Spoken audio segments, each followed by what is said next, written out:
Assalamualaikum warahmatullahi wabarakatuh. Kami dari kelompok 8 Psikologi Forensik yang beranggotakan Citra Desitania, Gita Fitria Maharani, Wisnu Edi Permana, Nizara Istastin. Yang pertama, kami akan menjelaskan sejarah psikologi forensik di dunia.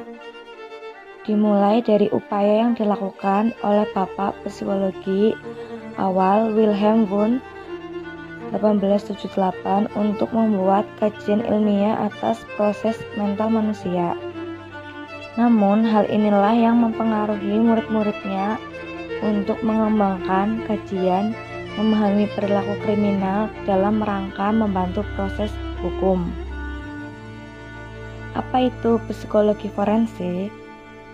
Forensik berasal dari bahasa Latin, yaitu forensis, yang artinya debat atau perdebatan. Forensik sendiri diartikan sebagai bidang ilmu pengetahuan yang digunakan untuk membantu proses penegakan keadilan.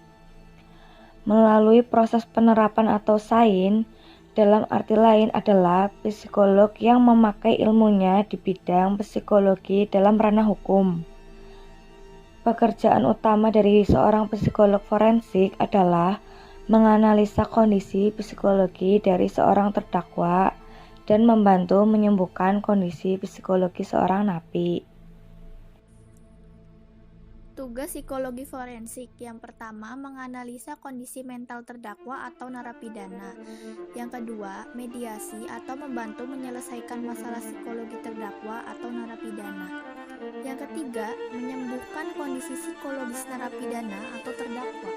Yang keempat, mengkaji motif pelaku kasus hukum dan mempelajari karakter orang-orang yang terlibat dalam kasus tersebut.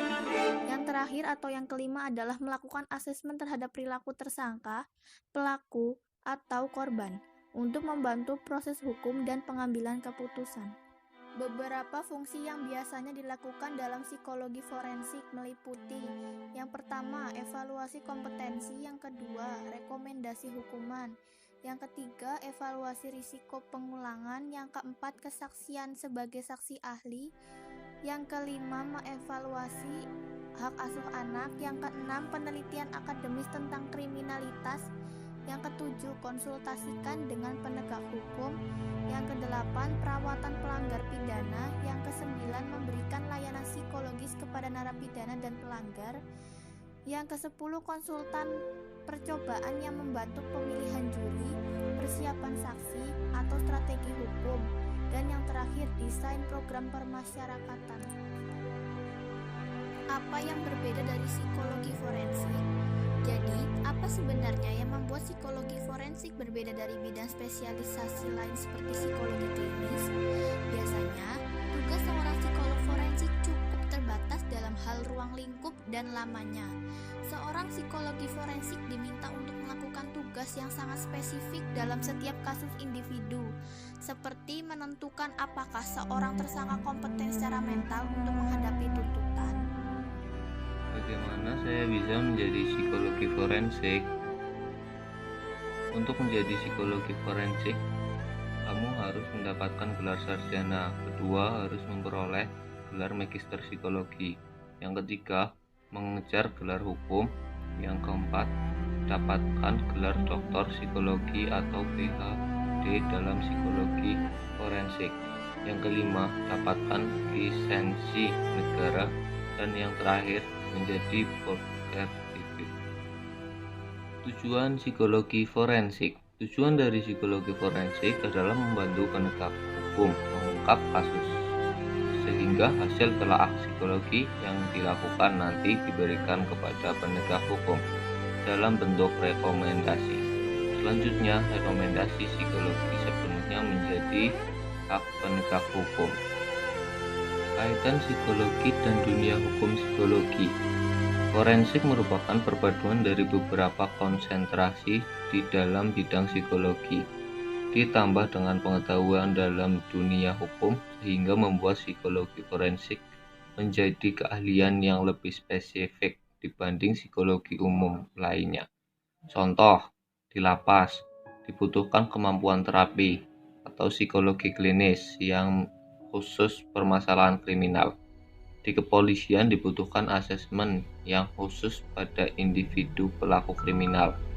Di kepolisian diberi atau asesor untuk mengkaji kenaikan pangkat polisi atau PIO.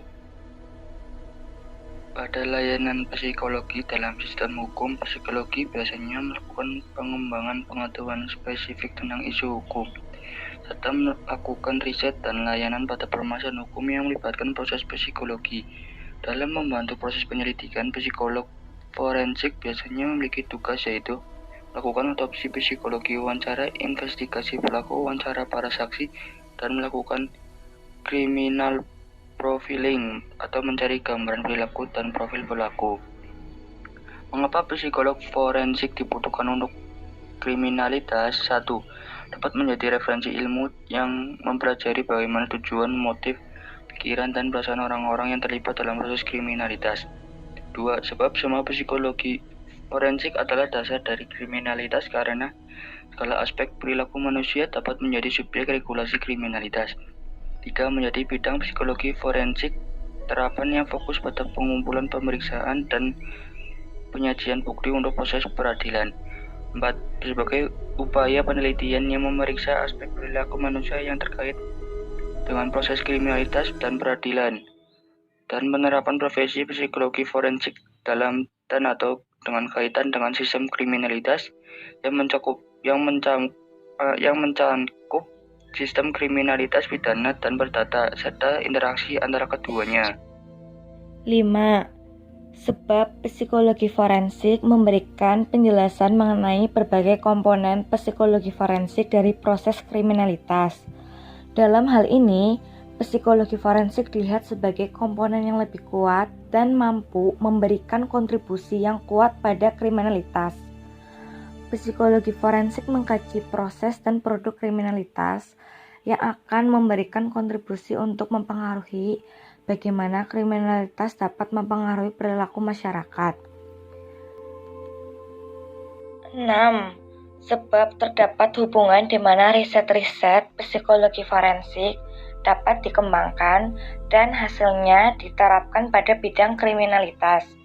Dalam hal ini, hubungan antara psikologi forensik dan kriminalitas dianggap setara, sehingga masing-masing punya kemampuan untuk memberikan dan menerima.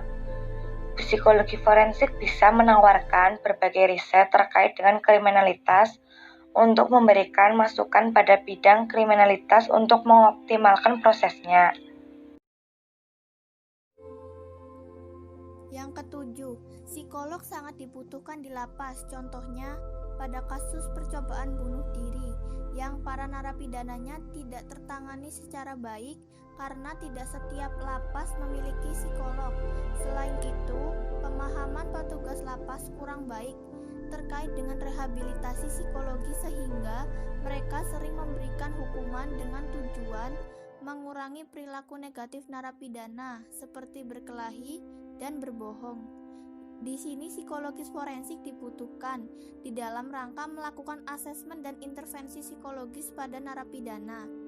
Untuk menjalankan peran sebagai psikologis forensik, seorang psikolog harus menguasai pengetahuan psikolog dan hukum, serta memiliki keterampilan sebagai psikologi forensik. Psikologi forensik sebenarnya merupakan perpaduan dari psikologi klinis, psikologi perkembangan, psikologi sosial, dan psikologi kognitif. Psikologi forensik memiliki keahlian yang lebih spesifik dibandingkan psikolog umum.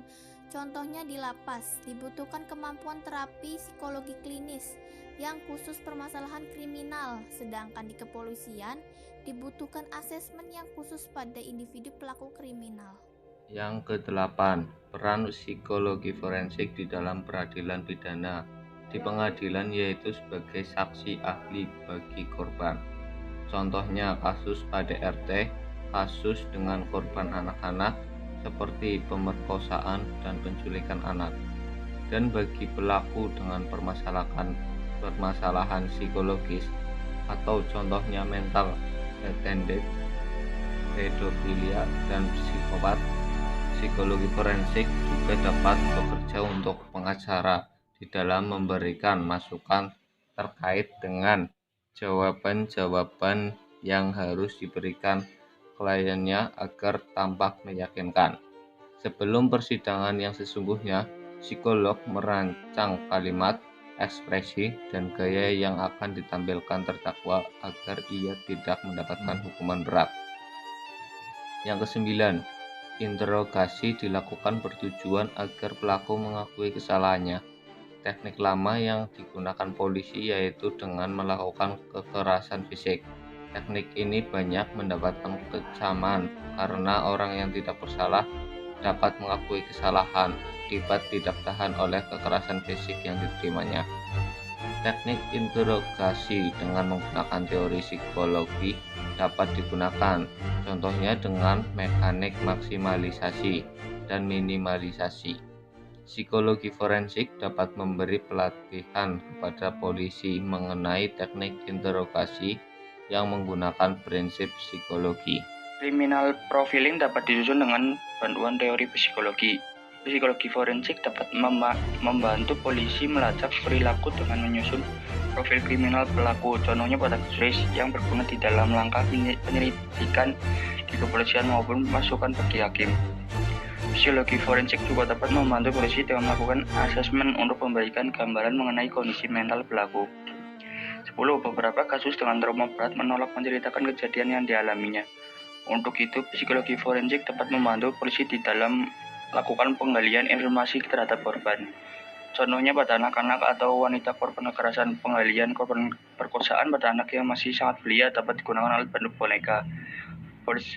Psikolog forensik dapat melakukan otopsi psikologi pada kasus di Malang ketika seorang ibu membunuh 4 anaknya dan ia bunuh diri. Seorang psikolog dapat menyusun otopsi psikologis berdasarkan sumber bukti tidak langsung. Itu catatan yang didengar oleh almarhum, data yang diperoleh dari teman, keluarga atau korban atau teman kerja. Tujuan otopsi psikologi yaitu untuk merekonstruksi keadaan emosional, kepribadian, pikiran, dan gaya hidup almarhum. Atau otopsi psikologi akan membantu polisi di dalam menyimpulkan kemungkinan korban dibunuh atau bunuh diri. 11. Proses peradilan pidana bergantung pada hasil investigasi terhadap saksi, karena baik polisi, jaksa, maupun hakim tidak melihat langsung kejadian perkara. Penelitian menemukan hakim dan juri di Amerika menaruh kepercayaan 90% terhadap pernyataan saksi, padahal banyak penelitian yang membuktikan bahwa kesaksian yang diberikan saksi banyak yang bias. Diperlukan teknik investigasi yang tepat antara lain teknik hipnosis dan wawancara kognitif. Teknik hipnosis digunakan jika informasi mengenai suatu kejadian tidak mengalami kemajuan. Berarti aturan atau pada saksi atau korban yang emosional, malu, marah yang menghilangkan memorinya. Dengan teknik hipnosis, ia merasa bebas dan dapat memunculkan ingatannya kembali. Adapun wawancara kognitif merupakan teknik yang diciptakan oleh Ron Fisher dan Edward Giselman pada tahun 1992. Tujuannya yaitu untuk meningkatkan proses retrieval yang akan meningkatkan kuantitas dan kualitas informasi dengan cara membuat saksi atau korban merasa rileks dan kooperatif. Giselman menemukan bahwa teknik wawancara kognitif menghasilkan 25-35% lebih banyak dan lebih akurat dibandingkan dengan teknik wawancara standar kepolisian. Psikolog forensik dapat melakukan pelatihan teknik investigasi saksi pada polisi. Yang terakhir adalah, berapa gaji seorang psikologi forensik? Gaji seorang psikologi forensik berkisar dari 3 juta hingga 5 juta. Jadi ada sebuah studi kasus yaitu berdasarkan hukum yang berlaku, menurut Otto Hasibuan, psikolog tidak diperbolehkan mengungkap rahasia pengguna layanan psikologinya di depan umum. Karena itulah, pengacara terdakwa Jessica Kumala Wongso itu menyatakan bahwa tindakan saksi ahli psikologi yang menguak rahasia kliennya dalam sidang perkara pembunuhan Wayan Mirna Solihin merupakan bentuk pelanggaran kode etik. Pernyataan itu diungkapkan Otto Hasibuan dalam sidang lanjutan atas terdakwa Jessica Kumala Wongso dengan agenda pembacaan nota pembelaan. Sebelum ini, terkait pemaparan kondisi psikis Jessica, Otto juga menyebutkan bahwa hasil pemeriksaan psikologis tidak memiliki kesesuaian dan tidak benar. Psikolog dan ilmuwan psikologi wajib memegang teguh rahasia yang menyangkut klien atau pengguna layanan psikologi dalam hubungan pelaksanaan kegiatannya.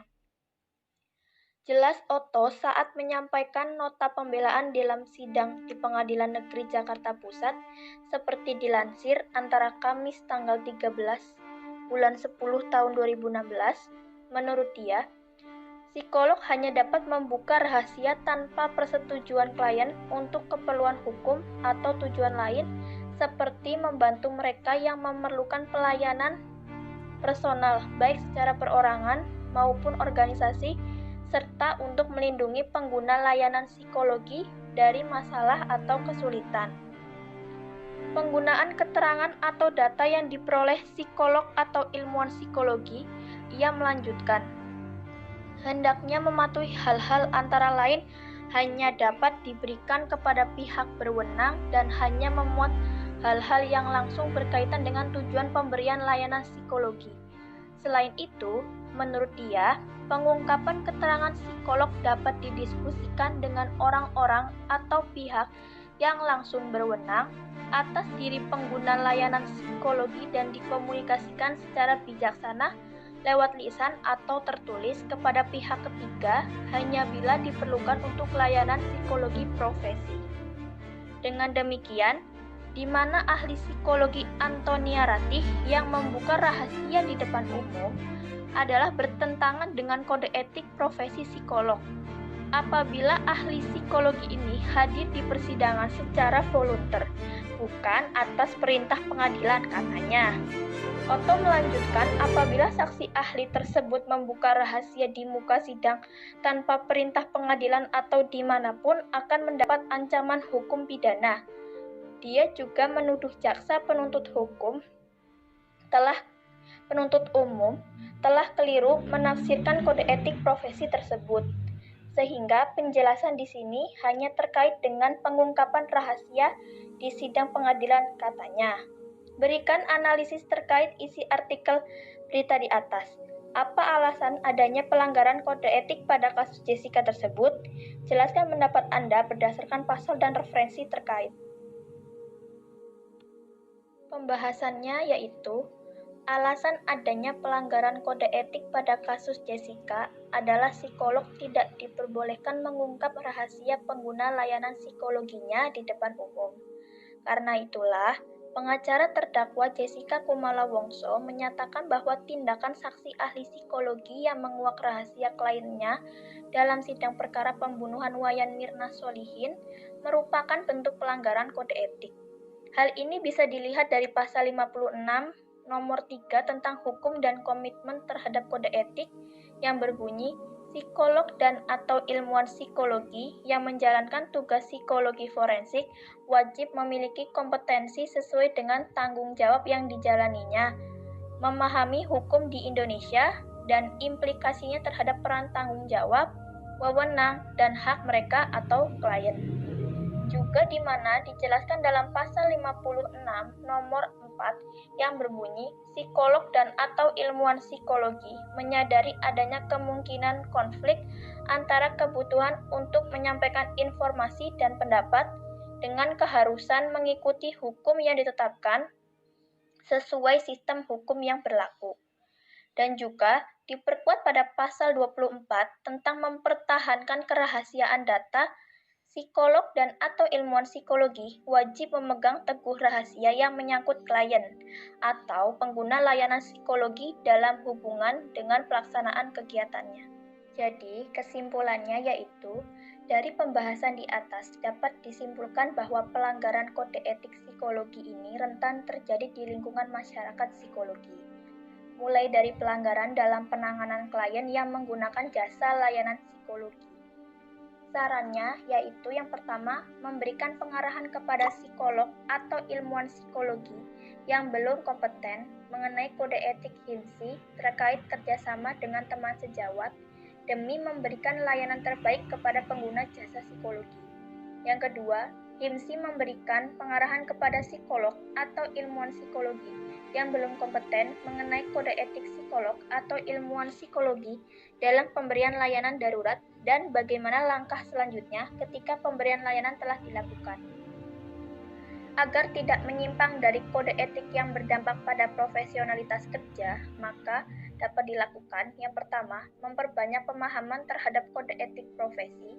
Yang kedua, mengaplikasikan keahlian sebagai tambahan ilmu dalam praktek pendidikan yang dijalani. Yang ketiga, kode etik yang diterapkan hendaknya disesuaikan dengan keadaan yang memungkinkan untuk dapat dijalankan bagi kelompok profesi. Dan yang terakhir atau yang keempat, terhadap pelaksanaan profesi hendaknya menjalankan profesi yang jalan sesuai dengan kode etik yang ditetapkan, agar profesi yang dijalani sesuai dengan tuntutannya.